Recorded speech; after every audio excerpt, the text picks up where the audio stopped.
Welcome to Subramani. I'm going to talk today about two, three things which are very worrisome and a little amusing. One is overconfidence, and second is procrastination. Right? These are two things that I'm going to talk to you about. First is people watch videos and think then they can do it themselves, whether it is buying medical insurance, term insurance, or whether it is investing. So I do not know how far it is true. My experience with many people has not been so good. I met a young couple, I wouldn't say a very, not too young, maybe 35 years of age, where the husband and wife both came and spoke to me.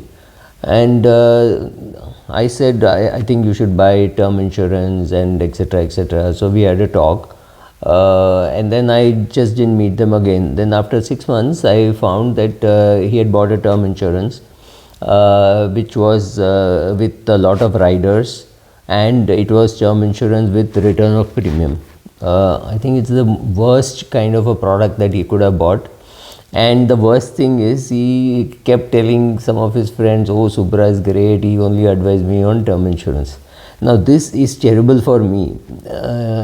That's why I don't like to even say buy term insurance, because when I say term insurance, I mean term insurance without return of premium, without any of the riders, just any of the riders, because riders are far more difficult to comprehend than term insurance.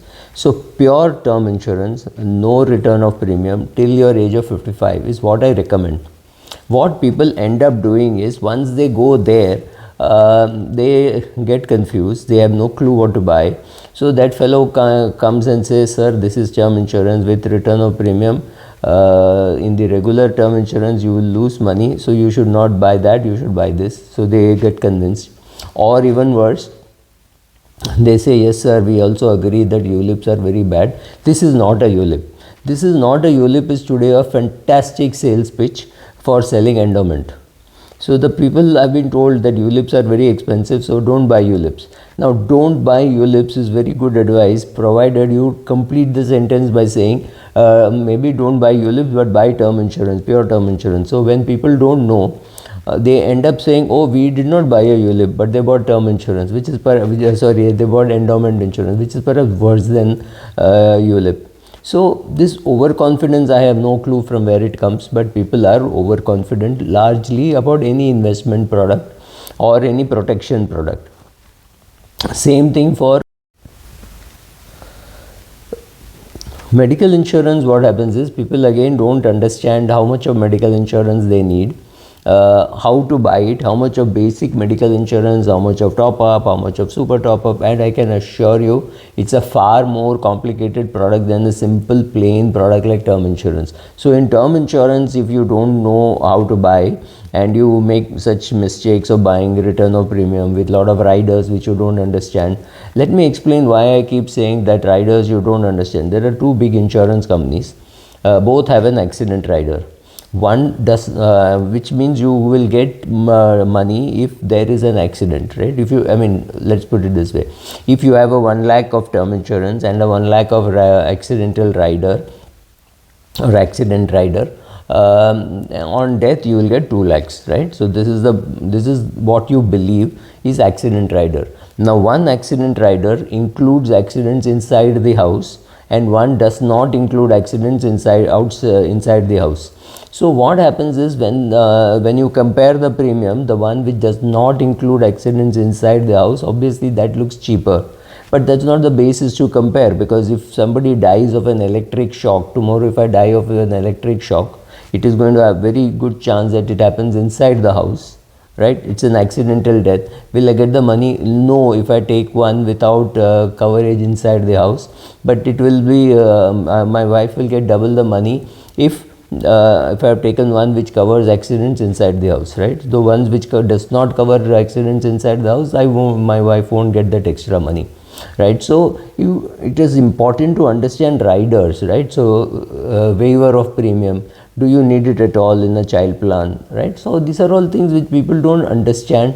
When you don't understand, don't buy, right? So that's a simple thing.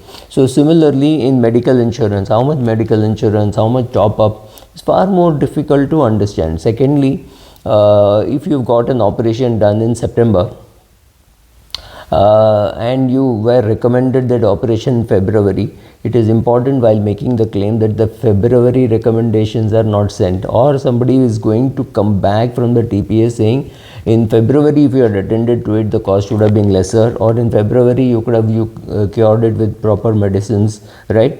And the TPA asks some very difficult and embarrassing questions which doctors have to fill up. Not all doctors are patient enough to fill up, right?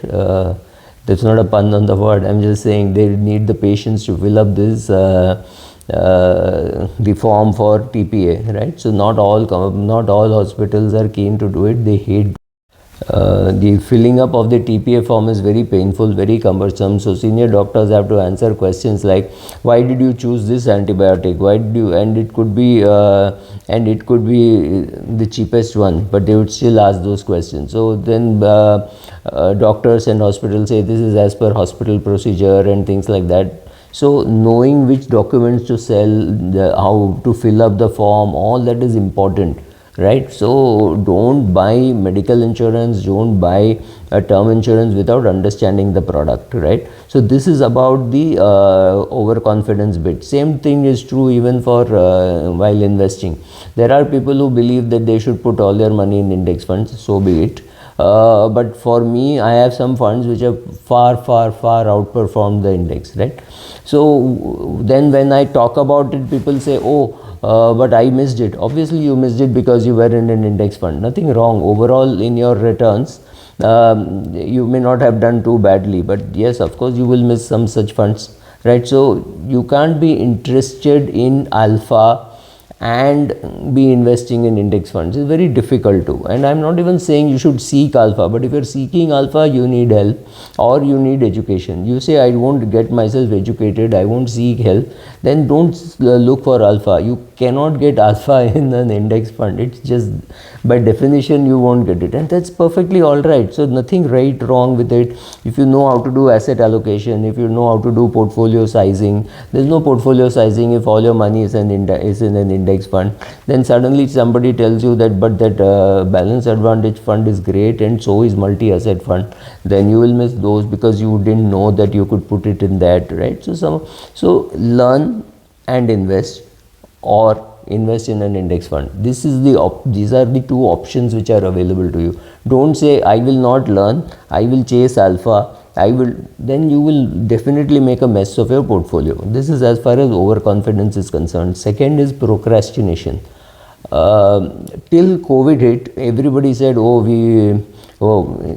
bad thing can happen to us, but it will not happen every day, right? Once in a while it might happen, and then I have taken care of that, I have adequate insurance. But COVID really hastened things, and during COVID everybody resolved that I will increase my medical insurance, I will increase the term insurance cover that I have, etc. But we ended up postponing it, and if you have still postponed and not yet done it, this video is just a reminder that you have to take your medical insurance, you have to take your term insurance, and you have to start investing. This procrastination is also going to be very hurtful. So even though we all know we are going to die, and we just do not know where we are going to die and when we are going to die, we love postponing making the will, right? So procrastination is something which we all love. So at least finish taking your term insurance, taking your medical insurance, with or without help, however you understand, and write your will. Write your will with the help of a lawyer and your financial advisor, because your financial advisor knows whom all to cover and your lawyer knows what to write, right? Please understand that your will can be very different from person to person. It depends on your caste, on your creed, and very rich people with 10 crores order try to say, oh, I just downloaded it from Google and I have done it. Don't do it. Spend 10,000 rupees on making your will. It is very important. Explain to the lawyer and to your financial advisor who are the people to be covered. Maybe you want to cover the education expenses of a nephew. Maybe you're paying 5,000 a month to some school teacher, right? You have to cover all those things. You have to tell your wife, you have to tell your husband, whoever you are. You have to tell your children what you're doing, what you're covering, right? And children should know where the will is kept, where your will and your spouse's will is kept, right? All these things are important even in your 40s and 50s. Please don't think will is something which is required only in your 80s or 90s, right, or one day before you die. A will has to be made as soon as you buy real estate. Real estate transfer in this country is a nightmare. Ask people who have tried to transfer it without a will, it's pretty painful. So please write a will. Make sure that your children know you have written a will. At what age should you write a will? The day you buy real estate, you should write a will. If you don't have real estate, it is not so much of a problem. The nominee will get everything. But if you think that the nominee status can be challenged, that your son will say nothing should go to my sister or to your daughter and things like that, be very careful as to how they can fight. Once it involves money, people fight for 50,000 crores and people fight for 50 rupees. You don't know how your own children will behave after your death. Don't let them choose who should get how much. Make your will today, right, or the day you buy some property. Thank you.